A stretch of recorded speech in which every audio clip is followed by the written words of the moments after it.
Today we're going to add a cloudy sky to our rainbow picture that we made last time. The first thing we need to do is use crayons to add any extra details that we didn't have time to finish. So I'm using a white crayon to push really hard and fill my sky with raindrops. Raindrops are just dashed lines that go all the way down to the horizon line right here where our ground starts. Now on the ground, we're having a lot of oval shapes.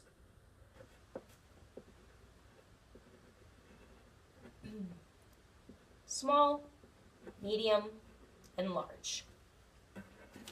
If you tilt your paper, you should be able to see those raindrops and puddles if you pushed hard enough. Make sure that you push really hard today because some people are sad when they start painting if their crayon lines don't show up. And if they're not showing up, it probably means that you didn't quite push hard enough today. So let's take a look at our paint. When we're making a cloudy sky, we want to choose some dark, cool colors. So I could probably choose black, dark blue, light blue, and purple. Those are the darkest colors in my paint palette. I don't want to choose warm colors like yellow, orange, or red because those colors don't really make sense in a cloudy sky. These would be better for painting like a sunset picture, but for our cloudy sky picture today, we probably won't need those warm colors very much. Now what I'm going to do is I'm going to fill my whole paper with these cloudy colors. I'm going to put a puddle of water into the color I want to use. Give it a little tickle. And then I can start painting my cloud shape. The great thing about painting clouds is they can be any shape you want. I usually make my clouds like a bumpy type of shape. And I can paint right over my rainbow because I pushed really hard so the paint isn't going to stick. Crayon is going to resist the paint. And sure enough, I can tell that I pushed hard enough with my crayon because those lines are showing up through my paint as well. Like I said, if your crayon is not showing up, it means you didn't push hard enough, or it could mean that you're using a little too much paint. If you go back and forth over and over and over and over your crayon, it could eventually get covered up. So make sure that you don't paint it too much.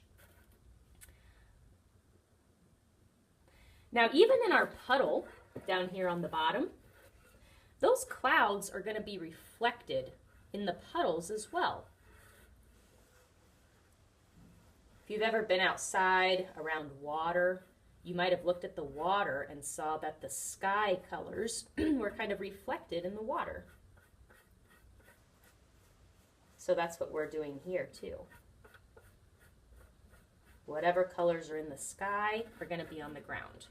Now if I want to change colors, I'm just going to clean my brush, get some more water for my new color,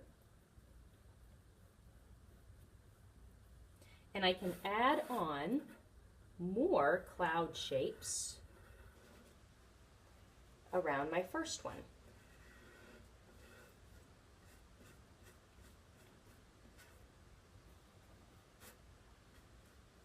Just like this. My black cloud might kind of blend into my blue cloud a little bit. That's okay. Can add more clouds over here. More water into my paint when I run out. Being gentle with my brush the whole time.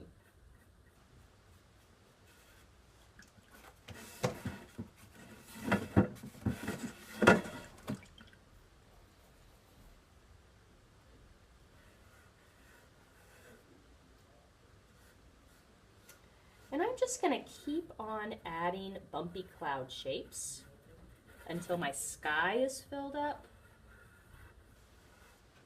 and my ground is filled up as well. When I'm finished, there won't be any white space on my paper.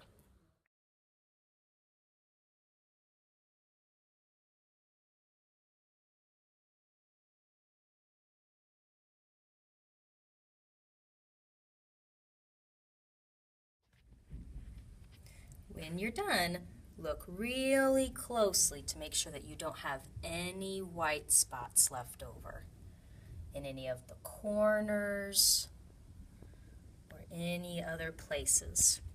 When you're sure that all your white spaces are filled in, then you are complete.